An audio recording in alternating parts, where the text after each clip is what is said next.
Il-Ministru għal-Għawdex Clint Camilleri ħabbar li dal-waqt ser titħabbar sejħa l-offerti għax-xiri tar-raba vapur tal-Gozo Channel.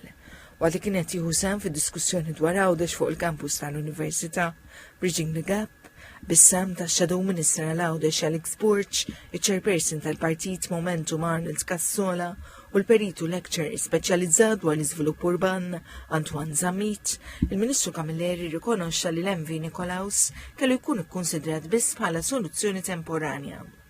Ikkritikat dwar in-nefqa li allegatament tlaħħaq mal-14,000 euro kuljum għall-operata Nikolaus, il-Ministru Camilleri qal li minkejja li l-ispejjeż għal vapur ġdid ilaħqu madwar 40 miljun euro, saħaq li wasal iż-żmien li jinxtara raba vapur u dan skont qafas stipulat ta' żmien.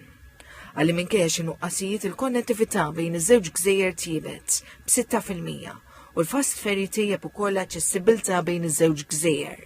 Fil-waqt li qal li daqshekk tkun operabbli wkoll ħolqa għal konnettività bl-ajru.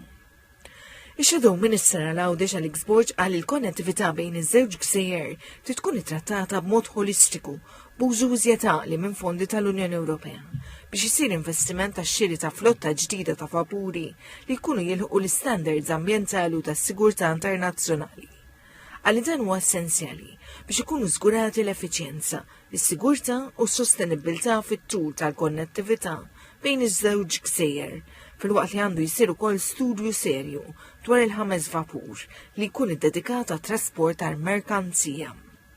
Iċ-Chairperson tal-Partit Momentum Arnold Cassola qal il-portijiet iridu jkunu attrezzati wkoll biex jassiguraw tkabbir ekonomiku sostenibbli li huwa komplementat minn tissieħ tal-infrastruttura tat-toroq, it-titjib fis-servizzi ta' trasport pubbliku u vetturi elettriċi għal l-Italja benefikat minn fondi tal-Unjoni Ewropea permezz tal-programm tal-Unjoni Ewropea ta' Marco Polo biex jibnu flotta ta' 12 vapur bl-iżjed teknoloġija ambjentali avvanzata. Fil-waqt li Malta għadna qed niddiskutu li għandna bżonn vapuri bħal dawn. Il-peritu lecturer speċjalizzat fl-iżvilupp urban Antoine Zammit qal li l-mezzi ta' trasport li jaqdu liż-żewġ gżejjer għandhom ikunu mfassla skont il-bżonnijiet li qegħdin jiżviluppaw u jevolvu fil-gżejjer Maltin, b'enfasi lejn titjib fil-konnettività u s-sostenibilità.